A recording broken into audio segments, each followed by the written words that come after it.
कार्बनिक यौगिकों के रासायनिक गुणों के संबंध में चर्चा हो रही है और आज हम लोग प्रतिस्थापन अभिक्रिया या सब्स्टिट्यूशन रिएक्शन क्या होता है इसके संबंध में चर्चा करेंगे।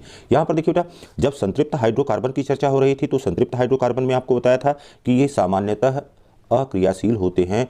अब अक्रियाशील क्यों होते हैं? क्योंकि कार्बन और कार्बन के बीच में या कार्बन और हाइड्रोजन के बीच में यहाँ पर एकल बंध होता है। कार्बन की चारों संयोजकताएं एकल बंध के द्वारा संतुष्ट होती हैं, इसीलिए इनको पैराफीन भी कहते हैं और पैराफीन का अर्थ ही होता है कम सक्रिय।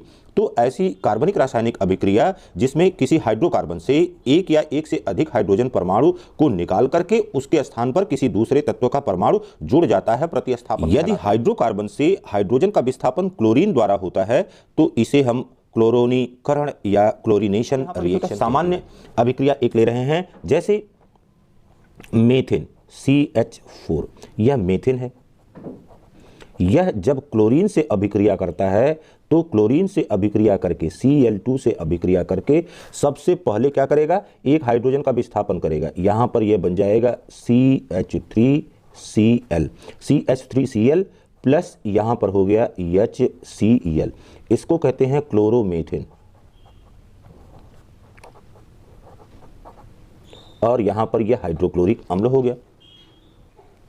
अब यहाँ पर इस अभिक्रिया के मैकेनिज्म को समझते देखिए, यहाँ पर इसी CH4 को संरचना सूत्र के रूप में लिख दिया है और क्लोरीन का यहाँ पर अणु लिया गया है। अब क्या होगा? सबसे पहले यह एक हाइड्रोजन और एक क्लोरीन मिलकर के यहाँ पर HCl बना लेगा और यह क्लोरीन इस स्थान पर आकर के लग जाएगा। तो यहाँ पर अब यह 3 हाइड्रोजन के परमाणु हो गए और यहां पर आकर के क्लोरीन जुड़ गया। ठीक है, तो यह हो गया CH3Cl। तो यह CH3Cl हो गया, CH3Cl, या यह क्लोरोमेथेन हो गया। अब देखिए बेटा, यह अभिक्रिया ऐसा नहीं है कि यहीं पर रुक जाएगी, तब तक यह अभिक्रिया चलती रहती है जब तक कि पूर्णतः समस्त हाइड्रोजन का विस्थापन इस हाइड्रोकार्बन से नहीं हो जाता है। अब यहाँ पर देखिए, यह जो क्लोरोमेथेन इस प्रकार से बना हुआ था, यह सूर्य की प्रकाश की उपस्थिति में, यह अभिक्रिया सूर्य के प्रकाश की उपस्थिति में होती है, सूर्य के प्रकाश की उपस्थिति में या सनलाइट में होती है। तो यहाँ पर अब यह क्लोरोमेथेन, फिर यह एक हाइड्रोजन, फिर यह क्लोरीन से संयोग करके यहाँ पर HCl बना लेगा। अब यहाँ पर जो स्थान खाली हुआ है उस स्थान पर फिर क्लोरीन आ जाएगा। तो यहाँ पर देखिए, अब दो स्थानों पर क्लोरीन हो गया, 2 स्थानों पर, कहीं पर भी दिखा सकते हैं, 2 स्थानों पर क्लोरीन हो गया और क्या बन गया? HCl बन गया। तो यह क्या हो गया? यह हो गया CH2Cl2 हो गया, CH2Cl2। अब इसको क्या कहते हैं? इसको कहते हैं डाइक्लोरोमेथेन। यह डाइक्लोरोमेथेन बन गया और फिर यह HCl बन गया। अब इस डाइक्लोरोमेथेन जो CH2 बना, डाइक्लोरोमेथेन, फिर यह क्लोरीन से अभिक्रिया करेगा। ठीक, Cl2 है तो यह हमने बॉन्डिंग के हिसाब से दिखा दिया है यहाँ पर। अब फिर यह अभिक्रिया करेगा, फिर एक हाइड्रोजन को यहाँ से विस्थापित कर देगा और एक हाइड्रोजन जब विस्थापित हो जाएगा तो सबसे पहले यहाँ पर यह HCl बन गया। अब कार्बन के साथ 3 क्लोरीन जुड़ गए, और एक हाइड्रोजन हो गया। तो यह क्या हो गया? यह हो गया ट्राइक्लोरोमेथेन हो गया, यहाँ पर HCl हो गया। फिर देखिए बेटा, यह अभिक्रिया अभी भी नहीं रुकेगी। क्यों नहीं रुकेगी? क्योंकि अभी भी एक हाइड्रोजन का विस्थापन हो रहा है।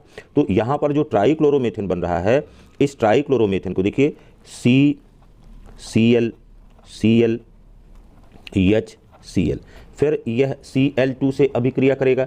जब Cl2 से अभिक्रिया करेगा तो फिर एक हाइड्रोजन को यह विस्थापित करेगा और एक हाइड्रोजन को विस्थापित करके यह अब पूरी तरह से यहाँ पर कार्बन के साथ अब 4 क्लोरीन हो गए,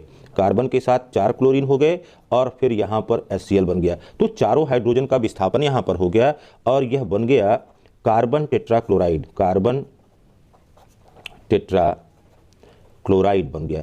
और यह तब जाकर के अभिक्रिया यहाँ पर यह रुकेगी जब चारों हाइड्रोजन का यहाँ से विस्थापन हो जाएगा, या पूर्णतः जितने भी हाइड्रोजन थे इस हाइड्रोकार्बन से, उस हाइड्रोकार्बन से समस्त हाइड्रोजन का विस्थापन हो जाएगा। तो यह अभिक्रिया केवल ऐसा नहीं है कि केवल और केवल जो है वह क्लोरीन के साथ होती है, यह अभिक्रिया ब्रोमीन के साथ भी होती है, यह अभिक्रिया आयोडीन के साथ भी होती है, सबके साथ यह अभिक्रिया होती है। और इस सजातीय श्रेणी के जितने भी तत्व हैं, जैसे CH4 हो गया, C2EH6 हो गया, फिर C3EH8 हो गया, एंड सो ऑन। इसका मतलब है कि मेथेन हो गया, एथेन हो गया, प्रोपेन हो गया, फिर C4H10 हो गया, C5H12 हो गया। तो सबके साथ यह विस्थापन अभिक्रिया क्लोरीन प्रदर्शित करता है। यह विस्थापन अभिक्रिया यह सभी के साथ या प्रतिस्थापन अभिक्रिया जिसको कहते हैं, प्रतिस्थापन अभिक्रिया या सब्स्टिट्यूशन रिएक्शन, वह सभी के ले रहे हैं कि प्रोपेन के साथ ये कैसी अभिक्रिया करता है। तो प्रोपेन यहाँ पर क्या है, C3H8 है। अब इसको संरचना के रूप में अगर लिखना चाहते हैं तो CH3 CH2 एंड CH3 हो गया, CH3 CH2 CH3। और यह Cl2 मालिक्यूल के साथ अभिक्रिया कर रहा है, क्लोरीन मालिक्यूल के, यह प्रोपेन है। अब देखिए बाबू, यह जब अभिक्रिया करेगा तो अभिक्रिया करके यह क्या बनाएगा। सबसे पहले हमने बताया कि आप ये जान लीजिए कि हाइड्रोजन का यहाँ से विस्थापन होगा, और विस्थापन होकर के यहाँ पर सबसे पहले ये बनेगा CH3 CH2 CH2 CH3 CH2। अब यहाँ पर देखिए CH3 एक हाइड्रोजन, यहाँ पर एक हाइड्रोजन का विस्थापन हो गया और यहाँ पर क्लोरीन आकर के जुड़ गया। फिर यहाँ पर और क्या बनेगा, यह CH3 CH3 और यहाँ पर Cl हो गया।